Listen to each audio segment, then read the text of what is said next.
Une fois arrivé chez Soren, il leur présente son fils Kessler, sa femme Lera. Pendant ce temps, le Conseil de sécurité est en réunion avec les dirigeants. Le général Kay explique que ce qui s'est passé sur la piste leur est favorable. En effet, l'un des leaders du Conseil contrôle désormais la planète et manipule les gens avec sa force. Ils se sont appropriés les richesses de la planète. Après avoir parlé de cela, ils abordent le cas de John. Certains suggèrent de le tuer, car il n'obéit plus aux ordres. Mais Halsey intervient et leur propose une autre option. Elle leur parle d'un projet de clonage sur lequel elle travaille.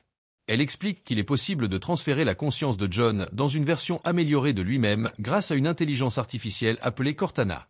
Ce projet rendrait l'équipe Spartan encore plus forte. Bien que Margaret ait déjà demandé à Halsey de détruire cette version, les dirigeants sont séduits par l'idée et décident de l'accepter.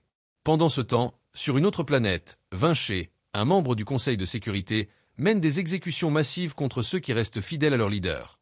Kwan, qui observe cela depuis la maison de Soren, est témoin de ces événements tragiques. Elle se rend alors auprès de John et Soren, et la surprise survient lorsque Soren touche la mystérieuse artefact que John a trouvée, sans que rien ne se produise. Il décide de chercher des réponses sur cet artefact. Soren accepte de les aider et leur dit qu'il connaît quelqu'un nommé Ress, un homme qui avait été emprisonné par les forces du Covenant. Ress a réussi à s'échapper et se trouve maintenant avec eux. John et Soren n'ont pas d'autre choix que de se rendre là où Ress est emprisonné. Cet endroit ressemble à une prison pour les personnes dangereuses ou mentalement déséquilibrées, et Ress semble avoir été affecté par son emprisonnement. Lorsqu'ils entrent dans sa cellule, son comportement est étrange. John lui montre l'artefact, et Ress la reconnaît immédiatement. Il leur dit que cet artefact ne peut être utilisé que par des personnes spécifiques, possédant des gènes particuliers. Le choc survient lorsque Ress met l'artefact dans la main de John. Immédiatement, l'effet habituel se produit à nouveau, comme cela s'était déjà passé auparavant. Une fois l'artefact tombé de la main de John, tout redevient normal. Ress confie alors qu'il doutait de pouvoir créer un tel effet, mais qu'il en avait souvent entendu parler. Il mentionne également une femme nommée Maki, qui pourrait être liée à l'artefact. Ress explique enfin que l'artefact est une arme puissante, capable de détruire l'humanité et toute forme de vie. John envisage de détruire complètement l'artefact avant qu'elle ne tombe entre les mains des forces covenantes. Ress lui dit également de se détruire lui-même si cela devenait nécessaire.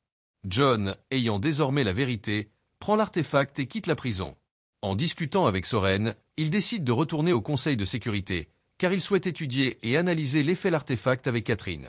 Cependant, sachant que le Conseil veut tuer Kwan, il la laisse sous la protection de Soren, lui demandant de veiller sur elle jusqu'à ce qu'il puisse régler la situation. Après les avoir quittés, John prend l'artefact et retourne à son vaisseau, se dirigeant vers le quartier général du Conseil de sécurité. À son arrivée, il est arrêté par les autorités du Conseil, et l'artefact a été récupéré par le docteur Halsey.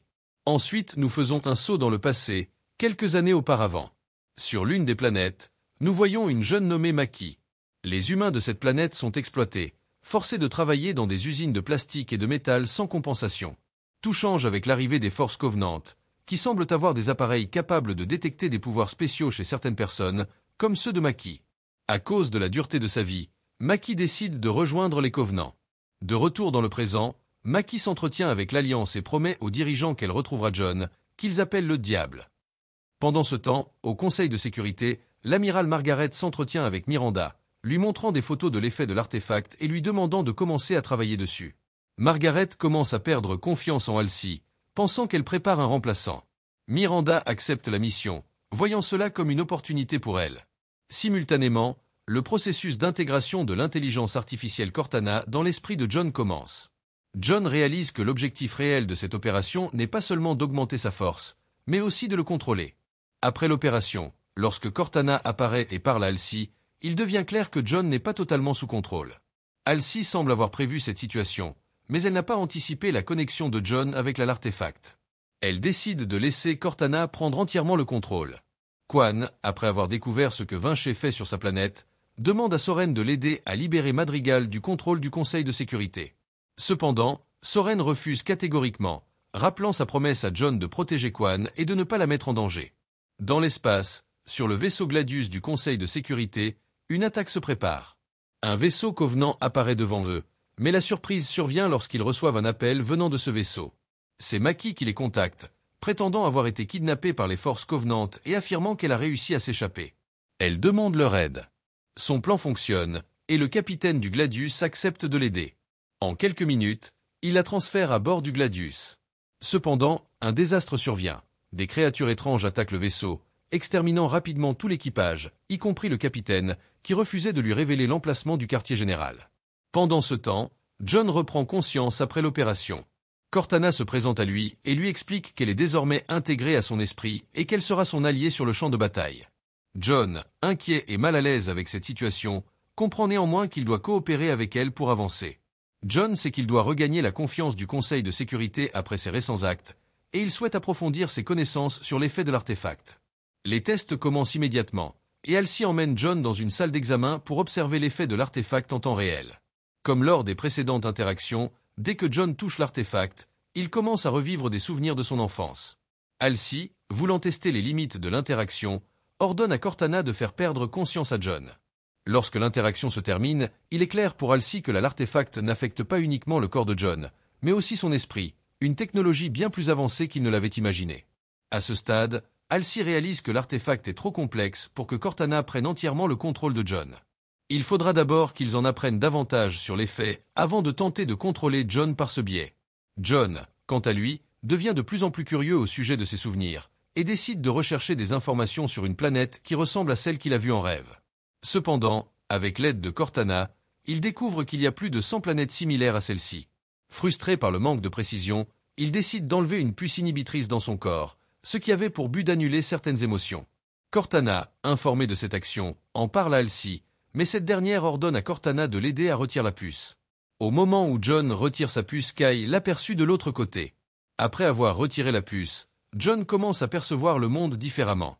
Sa vision de la vie change radicalement, et il décide de se replonger dans l'exploration de ses souvenirs. Cette fois-ci, il voit les choses bien plus clairement et se revoit enfant, dessinant l'artefact. Étrangement, il se dessine lui-même en tant qu'adulte dans ses souvenirs. Il aperçoit aussi ses parents en train d'enterrer quelque chose dans les bois. Après avoir terminé l'interaction avec l'artefact, John s'entretient avec Cortana. Elle lui révèle qu'il y a 3 planètes enneigées correspondant à sa description, mais lorsqu'elle lui montre les images de ces planètes, John reconnaît l'une d'entre elles, Aridan. Cette planète, autrefois habitée par une colonie humaine, avait été frappée par un virus qui avait décimé la population. Depuis lors, la colonie a été fermée et les survivants ont été relocalisés. Pendant ce temps, Quan tente à nouveau de convaincre Soren de l'aider à libérer Madrigal, cette fois-ci en lui offrant une énorme somme d'argent. Apprenant que la famille de Quan est très riche, Soren accepte finalement. Le vaisseau Gladius, en orbite, a été pris d'assaut par les forces covenantes. Lors de l'exploration, il découvre qu'une planète répertoriée comme la dernière où l'artefact a été localisé pourrait contenir des indices. Pendant ce temps, Miranda, sous les ordres du commandant Kaz, déchiffre un message intercepté du Gladius, écrit dans la langue des Covenants. Elle travaille à traduire ce message pour en comprendre le contenu. John, accompagné de Halsey, se dirige vers la planète Aridan. Dès son arrivée, il reconnaît l'endroit qu'il avait vu dans ses souvenirs. Guidé par ces derniers, il se rend à l'endroit où il a vu son père enterrer quelque chose dans les bois. En creusant, il découvre la deuxième partie de l'artefact, complétant ainsi le puzzle de son passé. Quan et Soren arrivent aux escaliers et tentent d'entrer discrètement dans le marché sans se faire repérer. Par hasard, Quan rencontre quelqu'un qu'elle connaît, mais lorsqu'elle essaie de lui parler, il s'enfuit, effrayé. Cela est dû au fait que Vinché et ses soldats traquent toute personne ayant des liens avec la famille de Quan pour les éliminer. Cependant, avant de partir, cet homme lui indique un endroit où ils pourront se rencontrer en toute sécurité.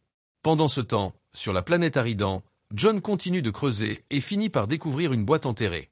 Cela réveille en lui des souvenirs d'enfance. Il se souvient l'avoir enterrée ici avec son père. La boîte contient des dessins que John avait fait plus jeune, représentant l'artefact dans son intégralité, et non pas seulement la petite partie qu'il avait trouvée auparavant. Désireux de comprendre davantage ce qui s'est passé, il décide d'entrer dans l'ancienne maison familiale. De retour sur Madrigal, Quan et Soren se dirigent vers l'endroit que leur a indiqué l'homme.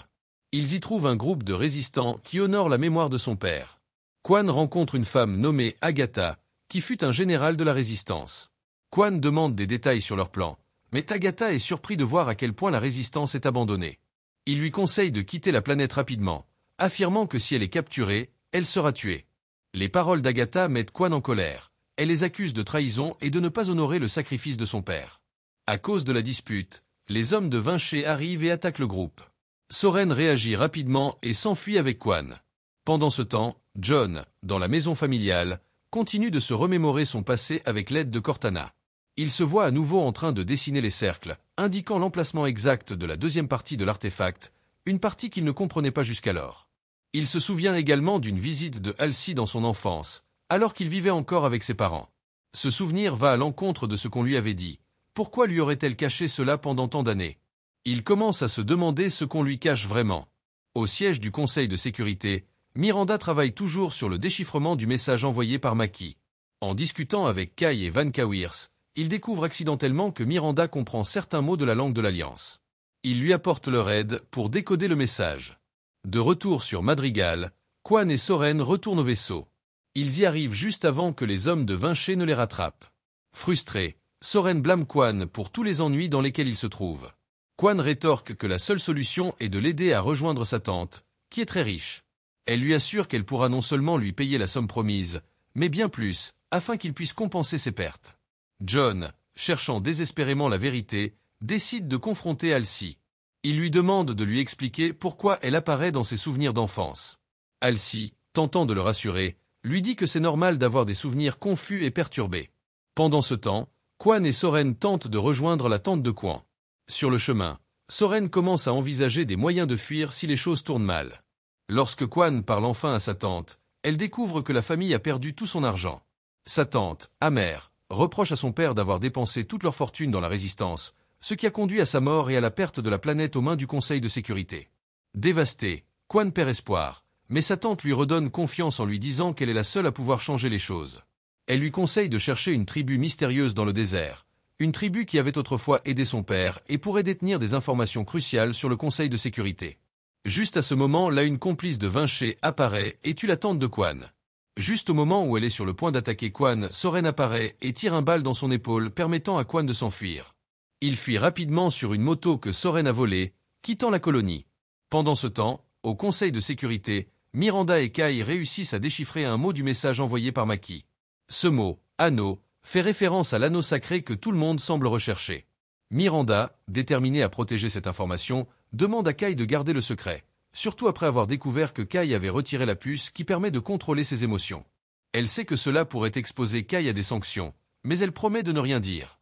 De retour sur la planète, John, toujours en quête de la deuxième partie de l'artefact, refuse de retourner au Conseil de sécurité avec Halsey.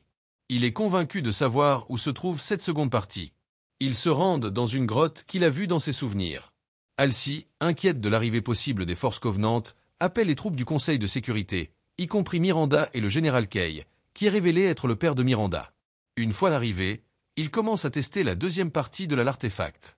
Cependant, Brocken avertit John de ne pas toucher à l'artefact, car elle interagira certainement avec lui comme la première fois, ce qui pourrait envoyer un signal aux forces covenantes, les attirant sur la planète. Pendant ce temps, Soren et Quan continuent de fuir, mais leur moto tombe en panne.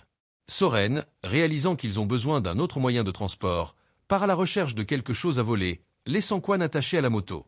Il sait qu'elle peut causer des problèmes et il ne veut pas qu'elle s'échappe, surtout qu'elle lui doit une grosse somme d'argent. Cependant, pendant son absence, Quan parvient à casser une partie de la moto et à se libérer. De leur côté, les forces covenantes, menées par Mackie, approchent de la grotte où se trouvait la première l'artefact. Ils découvrent que la deuxième partie de l'artefact se trouve également sur la planète, ce qui met tout le monde en danger. Alors que John et son équipe se rapprochent de l'artefact, ils se préparent à une attaque imminente des forces covenantes. John remarque immédiatement le comportement étrange de Kai, et, connaissant les effets du retrait de la puce de contrôle, il comprend qu'elle a également retiré la sienne. Pour cela, il la réprimande et lui interdit temporairement de combattre. Kai observe que John a aussi retiré sa puce, mais il continue de se méfier de Halsey et va confier ses doutes à Kai.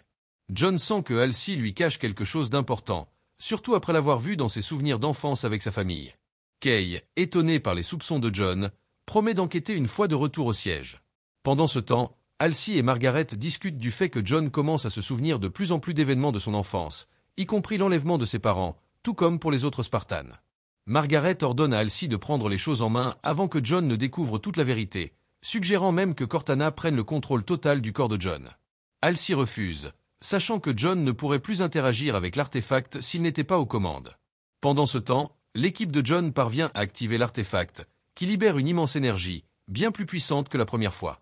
Cette énergie paralyse presque tout le monde sur la planète et fait éclater la couverture rocheuse autour de l'artefact, révélant sa forme complète. Mackie, se trouvant sur la planète mère, ressent l'explosion d'énergie et ordonne aux forces Covenant de se préparer à une attaque, ayant maintenant localisé la deuxième partie de l'artefact. John, frustré de ne pas comprendre toute la vérité, demande à Cortana d'accéder à ses dossiers d'adoption, mais elle refuse sous prétexte que les informations sont confidentielles.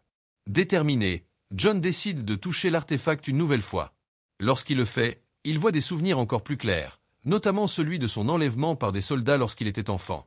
Lorsqu'il reprend conscience, Halsey se tient devant lui, réalisant que John a découvert la vérité. Sans hésitation, John tente de l'attaquer, mais Halsey ordonne à Cortana de paralyser son système nerveux, révélant ainsi le véritable but de l'implantation de Cortana dans son esprit. Sur la planète mère, Soren revient et découvre que Quan s'est échappé. Cependant, il tombe rapidement dans un piège tendu par Quan elle-même, qui parvient à le neutraliser et le faire s'évanouir. De retour sur la planète où se trouve John, les forces Covenant lancent une attaque violente et rapide, détruisant en quelques secondes le vaisseau mère des forces du Conseil de sécurité.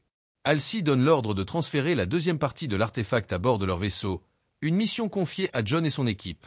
Oubliant momentanément ses différends avec Halsey, John se concentre sur la protection de l'artefact, en travaillant avec Vanna Kerys pour assurer le transfert. Kai, bien que positionnée comme tireuse d'élite, est distraite par la douleur, conséquence du retrait de sa puce. Cela permet à de puissants soldats Covenant de l'encercler, et elle est sur le point d'être tuée. À ce moment, John, affecté par le retrait de sa propre puce, fait un choix décisif. Au lieu de donner la priorité à la mission de protéger l'artefact, il décide de sauver Kai en premier. Malheureusement, après avoir quitté Fink et Rice, la voiture dans laquelle il se trouve a eu un accident, entraînant la chute de l'artefact. Heureusement, John parvient à sauver Kai. Alors qu'il se précipite pour récupérer l'artefact, un énorme monstre des Covenants apparaît devant lui, le bloquant. Les forces Covenant, armées de leurs marteaux, s'emparent de l'artefact et retournent à leur vaisseau. Une fois leur mission accomplie, les forces Covenant se préparent à quitter la planète, mais Mackie, qui a été laissée pour compte, les suit. Quand John s'approche d'elle, elle tombe inconsciente au sol, ayant perdu connaissance.